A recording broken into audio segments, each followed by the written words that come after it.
This is Newsline. I am Michael Chigani. We go back tonight to the boiling issue of mainlanders in Hong Kong.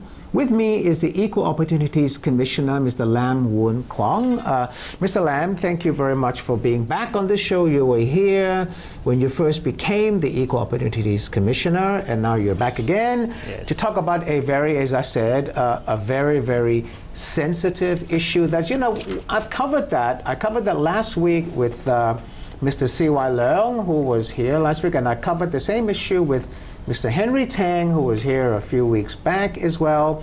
This issue of mainlanders in Hong Kong. As I said, you're Equal Opportunities Commissioner.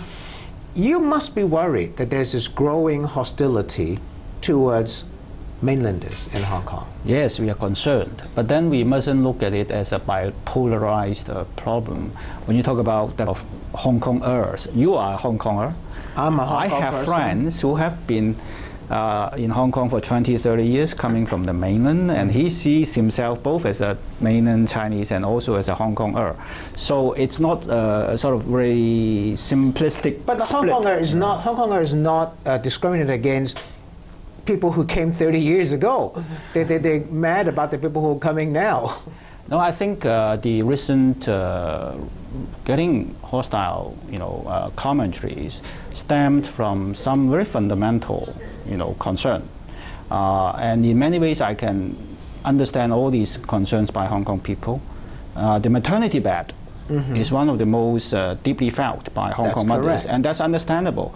Now, it's not just about the quotas. It's not just about whether beds are available for Hong Kong mothers. Surely they are, but quite a number of them felt that, say, a few years ago, they could have well afforded to deliver their babies in private hospitals. But now the prices have now gone the up. prices are more than doubled, and so people felt that they had been, sort of. They went up because so many mainlanders are going to the Because of hospitals. external demand, which Right. pushes the prices up. So these are real threats, and so long as these problems are not resolved, I think negative sentiments could be easily whipped up. And there could be an explosive situation. Well, I wouldn't be going that far, but at least you have seen some fairly ugly commentaries Well, you have on a newspaper ad blogs and things calling like that. mainlanders locusts. That was a hate ad, in fact. Mr. Lam, you're the Equal Opportunities. You're the Commissioner of Equal Opportunities in Hong Kong. You deal with racial discrimination and equal opportunities for everybody. But in this case, where a Hong Kong Chinese hostility towards a mainland Chinese, you have no role to play in that deal. Your mandate does not allow you to play a role. I believe last time I talked about the race discrimination ordinance, When I you were said last year. it's not a very good piece of legislation because it's so weak. But whatever that is, it is certainly not applicable because we are all Chinese. So it's you not can't a matter discriminate against a fellow No, it's not a Chinese. matter. Well, you can discriminate, but it's not a matter of racial discrimination per se.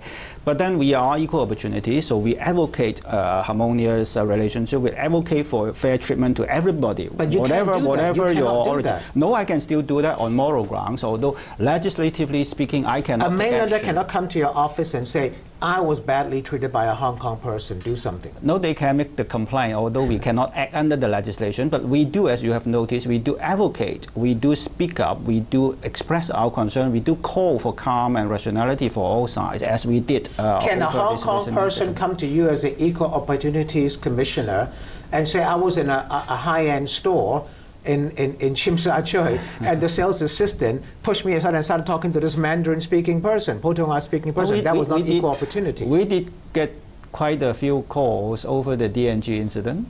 We did get some calls of concern over the Manning store incident. We wrote to both of them, although under the legislation... I had a bad experience in a Manning store as well.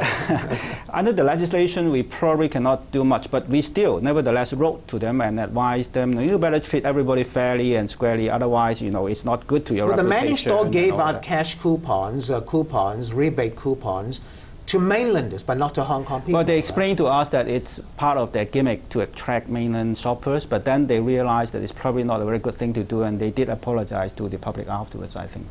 Okay. Well, I asked you whether it's going to get explosive, and you say, well, not that, but it is getting worse.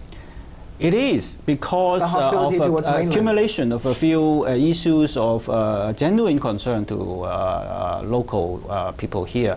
Maternity bed is one thing. Increasingly, I think the availability of school places is another. And now, of course, we are now talking about cross-border driving, and then that's exactly. You know, I was going to ask you the cross-border driving. Cross-border driving, although the numbers won't be very large, you know, a Facebook thing drew 40,000 people right away saying, no way can mainlanders come and drive in Hong Kong. Noticed. Now, to be fair to the government, this is a subject that has been on their books, you know, for a couple of years. Why do it now when there is such hostility? I think it's just a natural bureaucratic way that you talked about it for a couple of years, and now is about the time to implement. Don't they have any common sense? Suddenly, we are faced with this situation of rather, you know, strong hostility.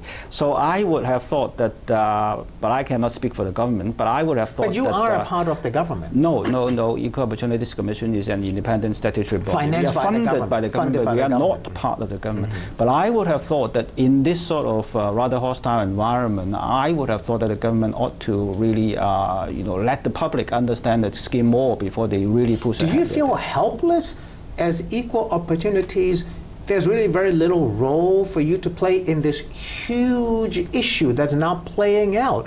Not racial discrimination, but discrimination. No, our role may not be the strongest, but then we do have a role, because even though the legislation may be weak, but we do have a moral stand. So we do speak up, as you have noticed.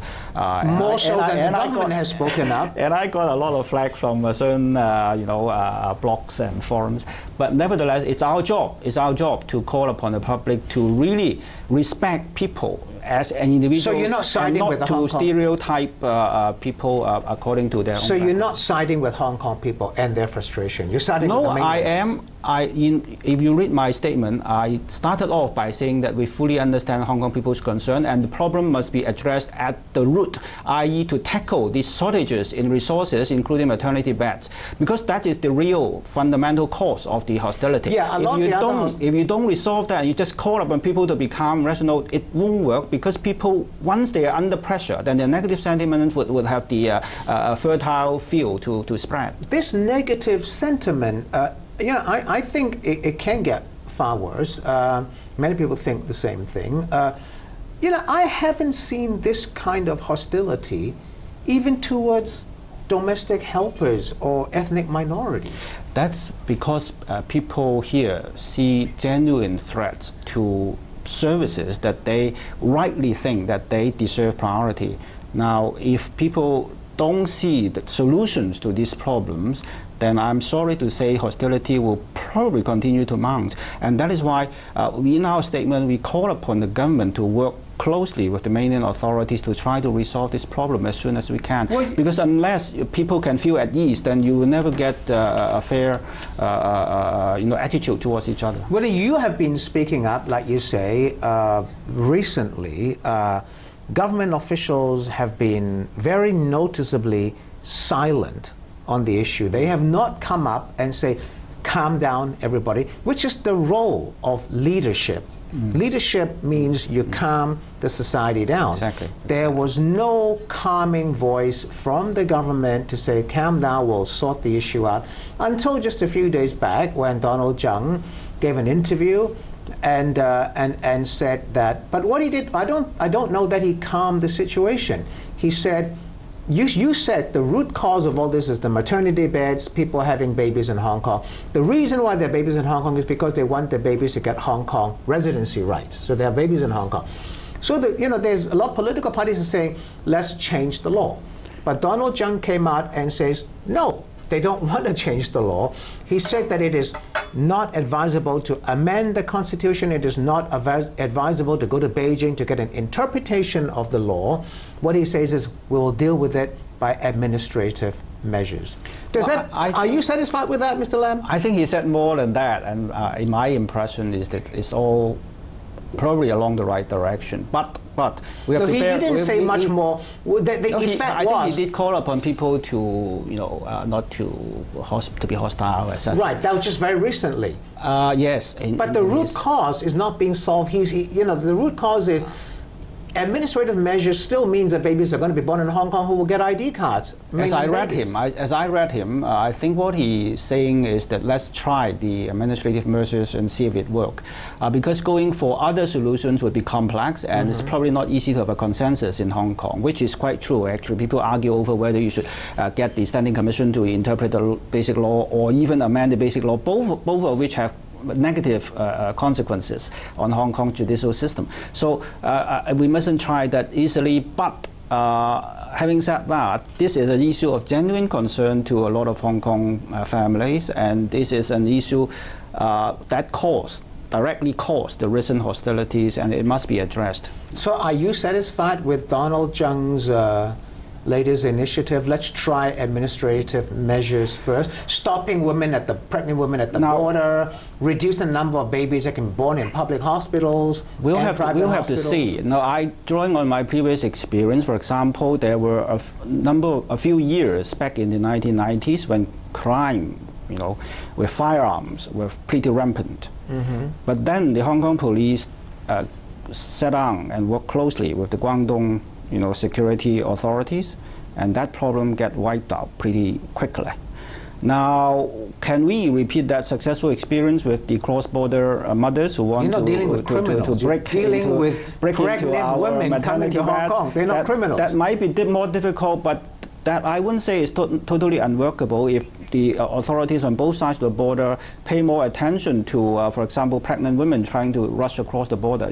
If we can cut down the numbers considerably, then the pressure felt by local families would be lessened. Then we might have more time to sort out the longer-term, more complex. But babies problems. are still being born, and eventually they'll take school places and. Well, it's not that. Well, school places is another issue. It's even more complex, but that is coming up, and we have some time to cope with it. But the maternity bed is more immediate. But it doesn't mean that we don't have capacity. We do have capacity, but you cannot expand it fast enough to cope with the major demand. We'll take a break. See you soon. Don't go away.